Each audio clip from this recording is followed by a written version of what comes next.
제 이름은 수진입니다. 제가 지금부터 들려드릴 이야기는 어쩌면 망상처럼 들릴지도 모르지만 순수한 진실입니다. 지금까지도 저를 괴롭히는 진실이죠. 저는 부산에서 자랐습니다. 서울로 이사를 결심하기 전까지 제가 알던 전부였던 해변의 분위기와 여유로운 도시였죠. 사촌 지혜 언니는 항상 제게 영감의 대상이었습니다. 그녀는 큰 기술 회사에서 빛나는 경력을 쌓았고 강남 중심부에 집이 있었으며 마치 한국 드라마에서 튀어나온 것 같은 남편이 있었죠. 카리스마 있고 매력적인 민준 오빠는 어떤 여성이라도 감탄할 만한 타입이었습니다. 저는 늘 그들을 완벽한 커플로 봤고 제가 볼 때는 도달할 수 없는 모델이었습니다. 지혜 언니가 서울에서 몇 주를 그녀와 민준 오빠와 함께 보내자고 했을 때 저는 신이 났습니다. 대도시의 삶을 경험하고 그녀와 더 가까워질 수 있는 완벽한 기회였죠. 그때는 이 결정이 제 인생을 돌이킬 수 없게 바꿀 거라는 걸 몰랐습니다. 저는 가을의 어느 토요일에 그들의 집에 도착했습니다. 아파트는 세련됐고 커다란 창문들이 자연광을 실내로 가득 들어오게 했습니다. 지혜 언니는 회사 행사의 마지막 세부 사항들을 정리하느라 바빴고 민준 오빠가 저를 맞이했습니다. 그는 캐주얼한 옷차림이었고 저를 즉시 편안하게 만드는 친근한 미소를 짓고 있었습니다. 그의 친절함에도 불구하고 그의 존재감에는 저를 긴장되게 만드는 무언가가 있었습니다. 비록 제가 정확히 그것이 무엇인지 설명할 수는 없었지만요. 처음 며칠은 모든 것이 정상적으로 보였습니다. 지혜 언니는 일찍 나가서 늦게 돌아왔고 대부분의 시간 동안 민준 오빠와 저는 둘이 있었습니다. 그는 세심했고 자신의 일상 활동에 저를 포함시키는 것을 중요하게 여겼으며 심지어 서울에서 그가 좋아하는 장소들도 몇 군데 보여주었습니다. 처음에는 이것이 그의 환대의 일부라고 생각했지만 시간이 지나면서 그의 행동에서 패턴을 발견하기 시작했습니다. 그의 오래 머무는 시선과 미묘한 말들이 저를 불편하게 만들기 시작했습니다. 어느 특별한 밤, 긴 하루가 끝난 후 그는 영화를 보자고 제안했습니다. 지혜 언니는 아직 사무실에 있었고 저는 무례하게 굴고 싶지 않아서 수락했습니다. 소파에 앉아 있는 동안 긴장감이 느껴졌습니다. 감동적인 장면이 나오는 동안 그는 제 손 위에 자신의 손을 올렸습니다. 단순한 제스처였지만 의미가 담긴 행동이었죠. 저는 어떻게 해야 할지 몰라서 그저 일어나서 피곤하다고 말했습니다. 그 순간 저는 우리 사이에 무언가가 변하고 있다는 것을 깨달았습니다. 제가 직면할 준비가 되어 있지 않은 무언가였죠. 그 후 며칠 동안 그는 지혜 언니와의 결혼 생활에 대해 이야기하기 시작했습니다. 그는 겉으로는 모든 것이 완벽해 보이지만 외롭고 단절된 느낌이 든다고 말했습니다. 마치 그의 좌절감을 들어줄 수 있는 비밀 친구를 찾는 것 같았습니다. 저는 거리를 두어야 한다는 걸 알았지만 그의 말들은 제가 설명할 수 없는 방식으로 저를 감동시켰습니다. 그는 취약했고 그것이 그를 더욱 매력적으로 만들었습니다. 동시에 저는 이런 상황에 휘말리게 된 것에 대해 죄책감을 느꼈습니다. 특히 위험한 여정의 시작이 된 어느 밤이 있었습니다. 지혜 언니가 출장을 가 있을 때 민준 오빠는 저를 저녁 식사에 초대했습니다. 그는 자신이 좋아하는 레스토랑을 보여주고 싶다고 했고 저는 망설이면서도 수락했습니다. 그곳의 분위기는 은밀했고 조명은 낮았으며 부드러운 음악이 흘렀습니다. 저녁 식사 동안 그는 계속해서 자신의 감정을 털어놓았고 저도 모르게 저의 방어벽을 낮추기 시작했습니다. 레스토랑을 나왔을 때 그는 한강공원을 산책하자고 제안했습니다. 밤은 추웠지만 공기 중에는 우리를 더욱 가깝게 만드는 무언가가 있었습니다. 산책하는 동안 그는 제 손을 잡았습니다. 저는 물러서야 했지만 그러지 않았습니다. 제 심장은 빠르게 뛰었고 이것이 잘못되었다는 생각만 할 수 있었습니다. 그래도 저는 멀어질 수가 없었습니다. 마침내 집으로 돌아왔을 때 우리 사이의 침묵이 귀가 아플 정도였습니다. 그는 제 방문 앞에서 저에게 다가왔고 잠시 동안 저는 그가 저에게 키스할 것 같았습니다. 대신 그는 그저 미소를 지으며 잘 자라고 말했지만 그의 눈빛에는 저를 불안하게 만드는 무언가가 있었습니다. 그 후에 일어난 일은 끌림과 저항의 위험한 게임이었습니다.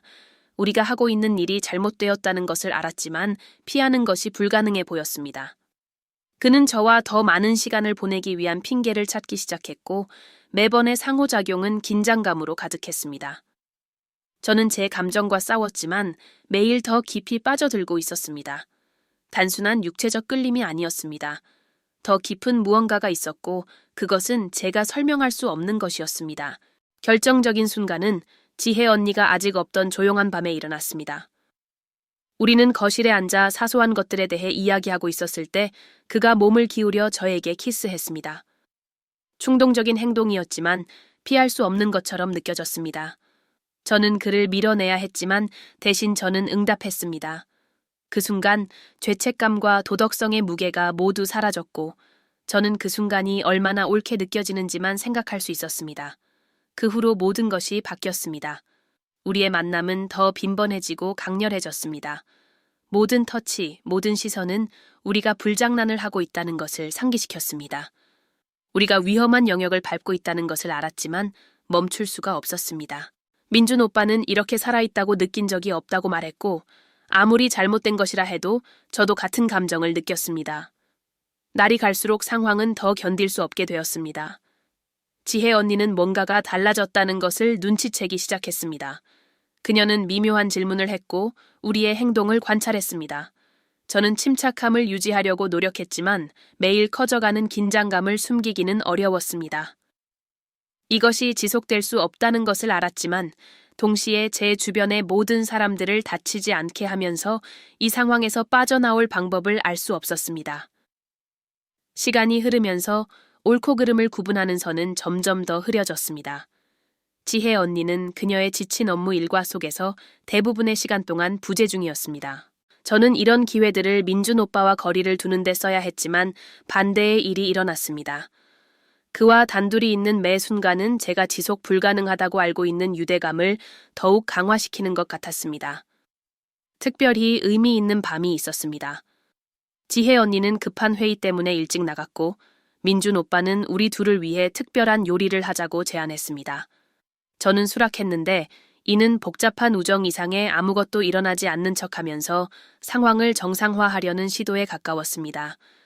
그는 맛있는 저녁을 준비했고 우리는 스탠드에 부드러운 불빛만 켜진 식탁에 앉았습니다. 대화는 가볍게 시작되었지만 곧 더 친밀한 톤으로 바뀌었습니다. 그는 제 꿈과 야망, 그리고 제가 상상하는 미래에 대해 물었습니다. 무해해야 할 대화였지만 그가 저를 바라보는 방식에는 제 심장을 빠르게 뛰게 만드는 무언가가 있었습니다. 저는 시선을 피하려고 했지만 마치 그가 저를 제가 직면하고 싶지 않은 진실로 이끄는 것 같았습니다. 저녁 식사가 끝났을 때 그는 신선한 공기를 쐬러 발코니로 나가자고 제안했습니다. 조용한 밤이었고 도시의 불빛들이 멀리서 빛나고 있었습니다. 우리는 풍경을 바라보며 조용히 있다가 그가 저를 향해 돌아서서 저를 반응할 수 없게 만드는 말을 했습니다. 수진 씨, 당신에 대한 제 감정을 어떻게 설명해야 할지 모르겠어요. 마치 오랜만에 처음으로 제가 저 자신이 될 수 있는 것 같아요. 저는 대답하려고 했지만 말이 나오지 않았습니다. 그는 천천히 다가왔고 제가 무슨 일이 일어나고 있는지 이해하기도 전에 그의 입술이 제 입술에 닿는 것을 느꼈습니다. 첫 키스와는 다른 키스였습니다. 충동적이지 않았고 감정으로 가득했습니다. 마치 그가 말로 표현할 수 없는 모든 것을 보여주려는 것 같았습니다. 저는 그 순간 멈췄어야 했지만 그러지 않았습니다. 대신 저는 그 순간에 몸을 맡겼고 이것이 실수라고 외치는 제 머릿속의 모든 목소리를 무시했습니다. 마침내 우리가 떨어졌을 때 그는 제가 전에 본 적 없는 강렬함으로 저를 바라보았습니다. 이게 복잡하다는 걸 알아요. 그가 말했습니다. 하지만 더 이상 당신에 대한 제 감정을 무시할 수가 없어요. 저는 대답하지 않았습니다. 죄책감과 욕망이 뒤섞인 감정에 사로잡혀 있었고 그것은 해결할 수 없는 혼란처럼 느껴졌습니다. 그 후 며칠 동안 모든 것이 더욱 복잡해졌습니다. 지혜 언니가 집을 나갈 때마다 민준 오빠는 저와 더 많은 시간을 보내기 위한 핑계를 찾았습니다. 그는 자신의 의도를 감추는 데 능숙했지만 거의 들킬 뻔한 순간들도 있었습니다. 각각의 위험은 아드레날린을 증가시켰지만 동시에 우리가 피할 수 없는 재앙을 향해 걸어가고 있다는 느낌도 커졌습니다. 특히 한 오후가 기억납니다. 지혜 언니가 예상보다 일찍 귀가했을 때였죠. 우리는 부엌에 있었고 민준 오빠는 찬장에서 뭔가를 꺼내려고 몸을 기울이고 있었습니다. 우리의 얼굴이 가까웠고 잠시 그가 저에게 키스할 것 같다고 생각했습니다. 현관문이 열리는 소리를 들은 순간 우리는 재빨리 떨어졌고 아무 일도 없었던 것처럼 행동하려 했습니다. 지혜 언니는 미소를 지으며 들어왔고 공기 중의 긴장감을 전혀 눈치채지 못했습니다. 저는 늘 저를 믿어준 유일한 사람을 배신하는 것 같아 너무나 끔찍한 기분이 들었습니다. 그날 밤 잠을 청하려 하면서 저는 어떻게 이 지경까지 오게 되었는지 생각하게 되었습니다. 민준 오빠는 저항할 수 없는 사람이었지만 그는 또한 제 사촌의 남편이었습니다. 멀어질 이유는 너무나 많았지만 그 어느 것도 저를 행동하게 만들기에는 충분하지 않은 것 같았습니다. 이것을 끝내야겠다고 생각할 때마다 뭔가가 저를 다시 끌어당겼고 마치 저항하는 것이 불가능한 것처럼 느껴졌습니다. 가장 힘든 밤 중 하나는 지혜 언니가 집에서 친구들을 위한 저녁 식사를 준비했을 때였습니다. 거실은 사람들로 가득 차 있었지만 저는 민준 오빠가 제 방향으로 보내는 은밀한 시선을 피할 수 없었습니다. 그는 조심스러웠지만 저는 계속해서 그의 존재를 느낄 수 있었습니다. 손님들이 떠났을 때 그는 부엌에서 저와 잠시 단둘이 있을 방법을 찾았습니다. 그는 아무 말도 하지 않았지만 그의 눈빛이 모든 것을 말해주고 있었습니다. 우리가 소리내어 말할 수는 없지만 우리의 연결이 여전히 거기 있다는 조용한 상기였습니다. 그날 밤 이후로 상황이 변하기 시작했습니다. 지혜 언니는 더 주에 깊어 보였고 마치 뭔가 잘못되었다는 것을 눈치채기 시작한 것 같았습니다. 그녀는 직접적으로 말하지는 않았지만 마치 퍼즐 조각을 맞추려는 사람처럼 미묘한 질문들을 했습니다. 이는 제 죄책감을 더욱 키웠지만 동시에 빠져나올 수 없는 상황에 갇혀 있다는 느낌도 커졌습니다.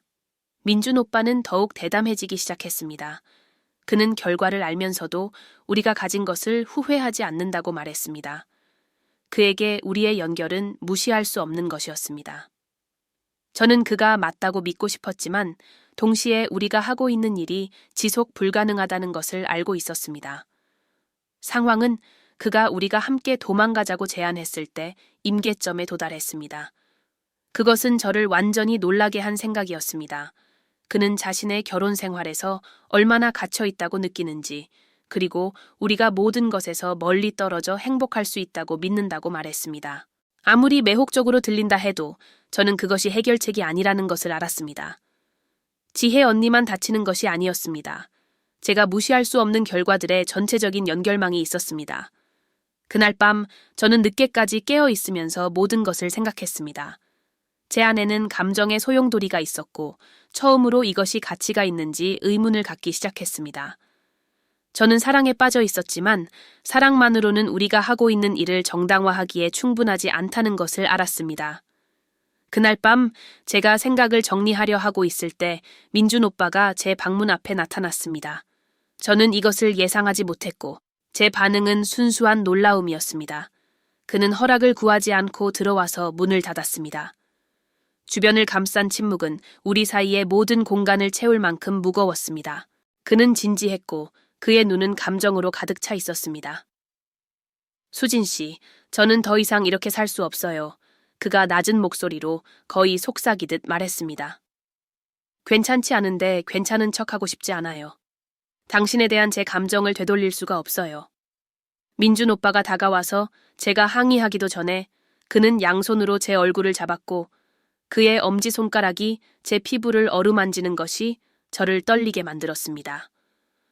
그의 터치에는 절박함이 있었고 마치 이 순간이 결정적인 것처럼 느껴졌습니다.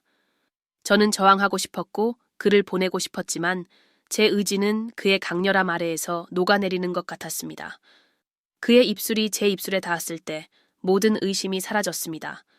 이전의 모든 키스와는 다른 키스였습니다. 단순한 욕망이 아니었습니다. 그것은 완전한 항복이었고 마치 그가 저를 위해 모든 것을 걸고자 하는 것 같았습니다. 그날 밤 우리는 우리를 갈라놓던 마지막 선을 넘었습니다. 더 이상의 변명도 정당화도 없었습니다. 마치 우리 둘 다 결과를 무시한 채 혼돈을 받아들이기로 결정한 것 같았습니다. 함께하는 매 순간은 즐거움과 죄책감이 뒤섞인 것이었고 마치 우리가 우주의 법칙 자체에 도전하는 것 같았습니다. 그 이후로 우리의 만남은 더욱 강렬해지고 위험해졌습니다. 저는 우리가 얇은 얼음 위를 걷고 있다는 것을 알았지만 멈추는 것은 불가능했습니다. 민준 오빠는 지혜 언니를 떠날 계획을 세우기 시작했습니다. 그는 확신에 찬 어조로 말했고 더 이상 자신에게 의미가 없는 삶을 살고 싶지 않다고 했습니다. 속으로는 그것이 환상이라는 것을 알았지만 제 일부는 그것을 믿고 싶어 했습니다. 이 모든 혼란 속에서 행복한 결말을 찾을 수 있을 거라고 믿고 싶었습니다. 하지만 운명은 늘 그렇듯이 다른 계획을 가지고 있었습니다. 일요일 오후에 모든 것이 무너졌습니다. 지혜 언니가 예상보다 일찍 귀가했고 우리를 함께 발견했습니다. 무슨 일이 일어나고 있는지 부인하거나 숨길 방법이 없었습니다. 그녀의 표정은 놀람에서 고통으로, 그리고 제가 전에 본 적 없는 억눌린 분노로 바뀌었습니다. 민준 오빠가 설명하려 했지만 그녀는 칼날처럼 차가운 태도로 그를 가로막았습니다. 난 네가 믿었어. 그녀가 저를 똑바로 보며 말했습니다. 너는 나에게 동생 같았어, 수진아. 어떻게 이럴 수가 있니? 저에게는 답이 없었습니다. 제 말들은 목구멍에 걸려 있었고 상황을 완화시킬 수 없었습니다. 그녀는 소리 지르지도 울지도 않았습니다. 그저 자신의 물건을 가지고 집을 나갔고 그녀의 뒤에는 숨막히는 침묵만이 남았습니다. 민준 오빠가 그녀를 쫓아가려 했지만 제가 막았습니다. 그냥 두세요. 제가 말했습니다. 언니에게는 시간이 필요해요. 그 후에 온 것은 완전한 혼돈의 시기였습니다. 지혜 언니는 이혼을 요구했고 민준 오빠는 자신의 말대로 저와 함께하고 싶다고 계속 주장했습니다. 하지만 뭔가가 변했습니다. 전에 우리를 하나로 만들었던 긴장감과 아드레날린은 이제 공허함으로 대체되었습니다. 현실이 마침내 우리를 따라잡았고 남은 것은 잘못된 선택들과 피할 수 없는 결과들의 덤이었습니다. 저는 우리가 함께 이것을 극복할 수 있다고 믿고 싶었지만 날이 갈수록 우리가 가진 것이 불안정한 토대 위에 세워졌다는 것이 더욱 분명해졌습니다. 저는 지혜 언니에게 끼친 고통과 죄책감에 사로잡혔습니다. 민준 오빠를 사랑했지만 우리가 저지른 일의 무게를 무시할 수 없었습니다. 그때 제 인생에서 가장 어려운 결정을 내렸습니다. 어느 날 밤 우리가 거실에 앉아 있을 때 저는 그를 바라보며 말했습니다. 이제 끝내야 해요. 민준 오빠는 혼란스러워 보였지만 동시에 체념한 것 같기도 했습니다. 그는 이것이 피할 수 없다는 것을 알았지만 그래도 설득하려 했습니다. 우리는 이걸 잘 해낼 수 있어요, 수진 씨. 할 수 있다는 걸 알아요. 저는 눈물이 얼굴을 타고 흐르는 것을 느끼며 고개를 저었습니다. 다음 생에는 그럴 수 있을지도 몰라요. 제가 대답했습니다. 하지만 이번 생에서는 안 돼요. 저는 그날 밤 나와서 다시는 돌아가지 않았습니다. 민준 오빠는 몇 번 연락을 시도했지만 계속하는 것은 단지 고통을 연장시킬 뿐이라는 것을 알았습니다. 그는 결국 멈췄고 제가 그에 대해 들은 마지막 소식은 그가 다른 도시로 이사했다는 것이었습니다. 지혜 언니에 관해서는 그녀는 절대 저를 용서하지 않았습니다. 저는 그러리라 기대하지도 않았습니다. 저는 사촌을 잃었을 뿐만 아니라 제 자신의 일부도 잃었습니다. 일어난 일들은 제게 오늘날까지 지니고 있는 상처를 남겼고 사랑이 얼마나 강력한 만큼이나 파괴적일 수 있는지를 끊임없이 상기시켜주는 것이 되었습니다. 만약 시간을 되돌릴 수 있다면 다르게 했을까요? 저는 모릅니다. 제가 아는 것은 그 이야기가 제 인생을 영원히 바꾸어 놓았다는 것뿐입니다. 어쩌면 운명에는 그만한 이유가 있을지도 모르지만 그래도 가끔은 제가 궁금해집니다. 만약에